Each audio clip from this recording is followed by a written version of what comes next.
We just landed in sunny Miami and we're beyond excited to take you along for our first time here. From the stunning beaches, unique art, vibrant nightlife, to varied culture and food, the city has so much to offer and we cannot wait to explore every inch of it with you. Buckle up and get ready for an unforgettable experience together.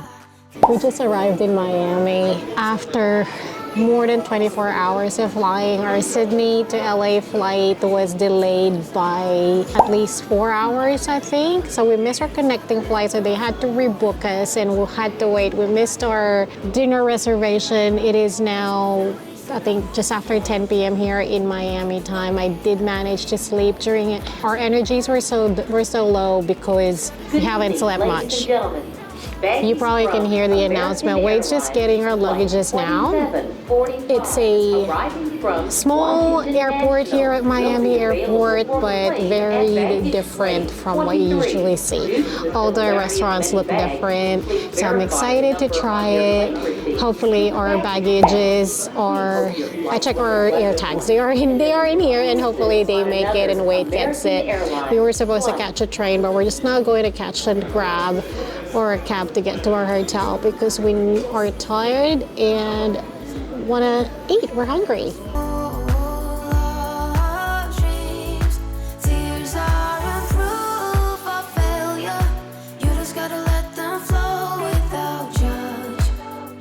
They don't have retro plates in front of their cars. Do whatever you like, you don't have to be ready. You just gotta trust the right. Built back in the 1930s, South Pointe Park Pier is one of Miami's favorite tourist destinations. As you might guess from the name, it's the southernmost point in Miami, and it offers stunning views of the Atlantic Ocean and Miami skyline. You can fish here, do sightseeing, or just relax. There's also a playground, picnic areas, and of course a dog park, and of course, South Point Beach. But this afternoon we're going to the famous South Beach, so keep an eye out for that. If you're looking for a relaxing and enjoyable day out, South Pointe Park Pier is definitely a place to go. And if you're lucky, you might even see some dolphins.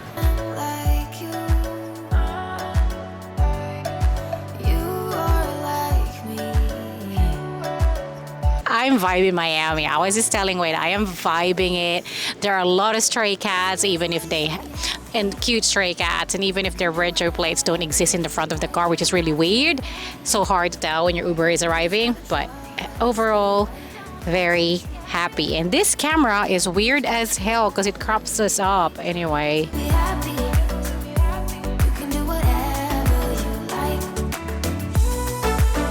At Lummus Beach, which is a beachfront park here in Miami, which is actually quite common in Australia as well. You can play beach volleyball here, basketball. There's also a playground and a cycling path. It is a very cyclist-friendly city. Their cycling path is as wide as a car, what did you call it? Like a space for a car, which is really good. And not only for cyclists, they also have those e-bikes that a lot of people use. Hopefully we can give that a go. And there's also 9 of those outdoor gyms, which we have in Sydney as well, and Wade will never. Can you ever work out in public like that? Let us know in the comments. Wanna dance with you all night long. Dive in, babe, you know we can't stop this. Come on and show me what you got. We're at the famous South Beach here in Miami. It's a great beach and there's plenty of spots along the way where you can even grab a quick drink. It's full of energy with heaps of people around, and it's awfully warm, so be ready to show off that summer body you haven't been working on all year. And don't forget to grab a photo at one of the colourful lifeguard towers. They're great for Instagram. They're very colourful and it's a great contrast against the sand.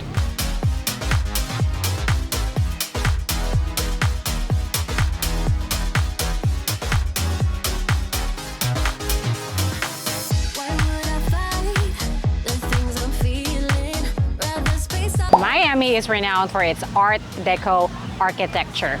We just got off the Art Deco Welcome Center to know a little bit more about the history of Miami's Art Deco. If you're a real estate agent in Sydney, especially in the eastern suburbs, and you sell an apartment and your selling point is Art Deco, now I know better. You'll notice there's a lot of bold and geometric designs in bold colors. So the paint actually came in afterwards. I forgot the name of the lady who was responsible for it all, but basically what they do is preserving the Art Deco architecture in Miami. They came here in the 70s and saw a lot of old buildings along here in Ocean Drive and saw the opportunity, and all they had to do was paint it in bright colors to really showcase the shapes and highlight the beauty of that building. This architectural style originated from France in the 1920s and quickly spread out throughout the world. It became popular here in Miami in the 30s and 40s when the city had its building boom. They are an important part of Miami's architectural heritage. Many of these buildings are one of a kind and provide a unique glimpse into the past. We'll be walking along Ocean Drive behind me, Collins Avenue and Washington Avenue to do a walking DIY tour to see all the architecture here in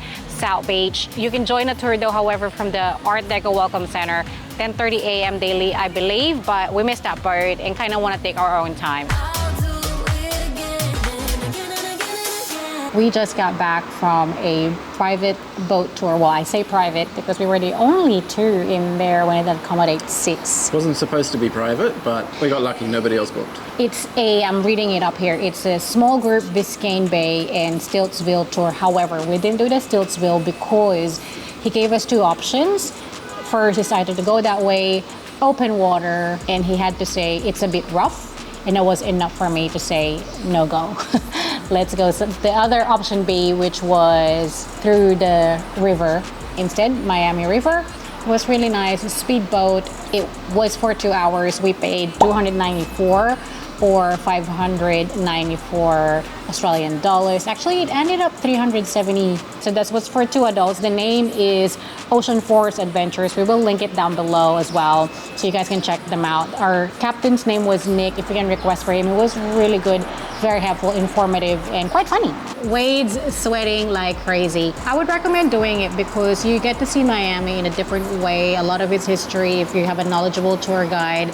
Ours was very good, that's why I said I'd recommend him. I love architecture, and this guy is actually a realtor as well.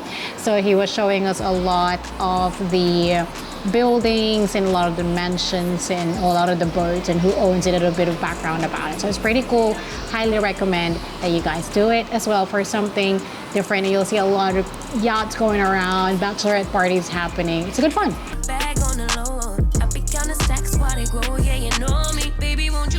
We're back at the Art Deco district of Miami Beach, here at the Wolfsonian University. It's a museum and research institute which is a part of Florida International University, which explains why they call it a university, not a museum. But it's still open to the public, just like a museum. Free entry after 6 p.m. on a Friday, and that's why our broke asses are here now. Their collection focuses on American and European decorative and propaganda art from the late 19th to early 20th century.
Espanola Way is the first commercial district in Miami back in the early 20s. It was built to serve as an artist colony modeled after romantic Mediterranean villages in France and Spain. Today, it's fulfilling its vision over almost a century ago as a place for locals and travelers to hang, create, and celebrate, and that is what we're here to do. Walk around for about half an hour, although my feet and wades are dead, so maybe walk about 2 minutes and then head to dinner. Our dinner reservation is about 8:30, but we'll see if they can get us in early. We're so excited for this one because we're going to try traditional Cuban food, which you should try when you go to Miami. Come join us for dinner, and then we'll rewind to earlier today to show you the must-eats here in Miami.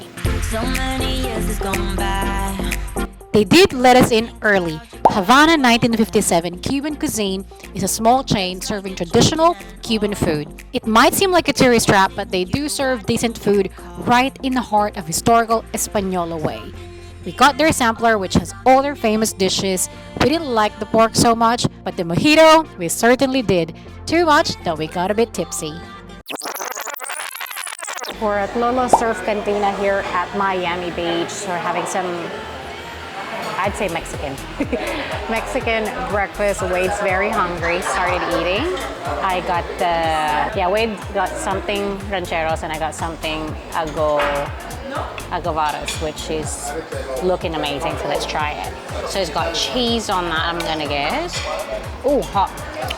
Eggs, tomato, coriander, and tortilla. Oh, yum. I like it. There's a kick to it as well.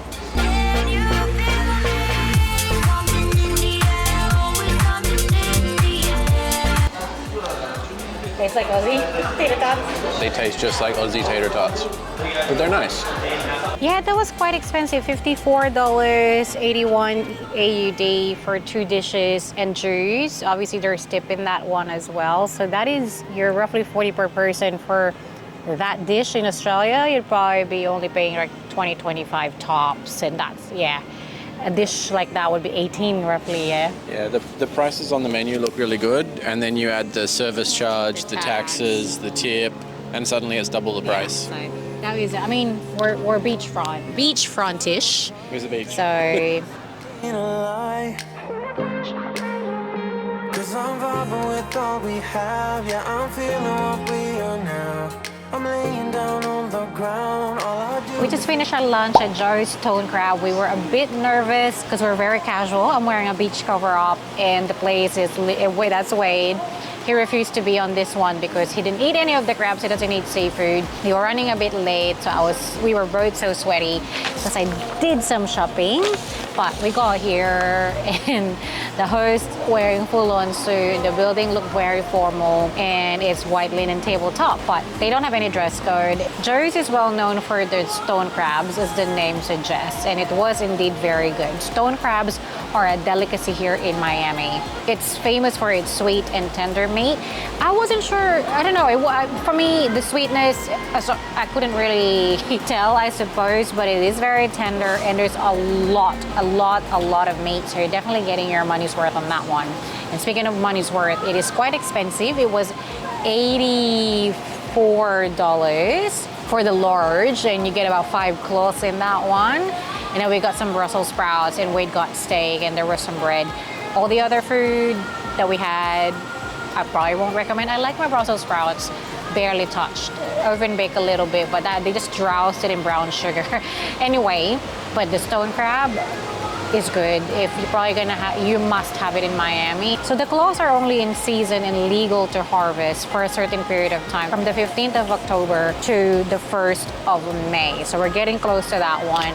And I wonder what they serve some other time of the year, maybe frozen, as Wade suggests, so maybe not gonna be as nice. So if you are in Miami during those times, definitely give it a go. You can have it all over Miami, but if you are in South Beach, this is a good place to go to. Whew, we are back at the hotel. That was the fastest service I've ever had. I got a mango mojito and Wade got the passion fruit, and I think that just hit me. I don't know if I'm exhausted, sunburned. and at the same time started drinking alcohol. So all of a sudden I was super tired and I was falling asleep in there, so we had to go. But we're back here now. Wade is at 7-Eleven getting some water, and I told him I couldn't take another step. I was just super dead. I was asleep at our Uber. Oh, that is Wade. Hi. Thank you. It's got water, but I am now about to conclude and give our overall impression of Miami. So our first impressions of Miami. I reckon we can live here. Well, I can live here. I kept telling Wade, first hour I can live here. It's giving me BGC plus Sydney vibes. It is quite expensive, and then you add tip on top of that. I don't think I've really ever been anywhere outside of Sydney and thought like, oh, that's more expensive than Sydney, because Sydney is very expensive. You can watch our video here of how expensive it is. Everywhere we've dined at, and it hasn't really been anything super fancy, has been quite expensive. The quality's all been very consistent. It's not like we've had bad food. No, to be fair, no. But for the prices we're paying converted to Aussie dollars, you get very nice food in Australia. Yeah, the Australian dollar conversion is not doing us any favor. It's a $1, but one Aussie dollar, it's like 60 something cents at the moment. Yeah, it's terrible. People are okay. I wouldn't say staff is also obviously very friendly. That's what you get in a tipping culture. But it's quite diverse. Not a lot of Asians. We noticed that, especially local Asians. I think most of the Asians we've seen are tourists. There's obviously a lot of Cuban immigrants in here, Mexican maybe as well. Like we would definitely hear Spanish more than English at some point. I know the traffic is bad, but we haven't exactly experienced that because we left super early. And on our way back, it's, yeah, I don't know, maybe it's still not that late. Nothing like LA. It's very clean, and I'm comparing it to LA. We did see some, we didn't see any, oh, okay, no, I was gonna say we didn't see any homeless. We did. Probably a handful. We felt very safe in here. It's a very cyclist-friendly city. It's a very fit city. There's plenty of gyms around, yoga studios, people running all the time. Even in this heat, it is very hot. It's just, we were drenched in sweat, especially Wade, as you can see, but we're burnt because of that tour that we did. I'm blabbering now. It's a nice place, and we have more to see. Tomorrow we are going to Little Havana. There's going to be so much food to eat. We're doing a walking food tour, so make sure that you subscribe so you don't miss out, and like and comment as well, because it helps with the algorithm and it could reach more people. Thank you so much for watching. See you next time. You can watch our vlog here about Coron, which is another beautiful island in the Philippines. Bye!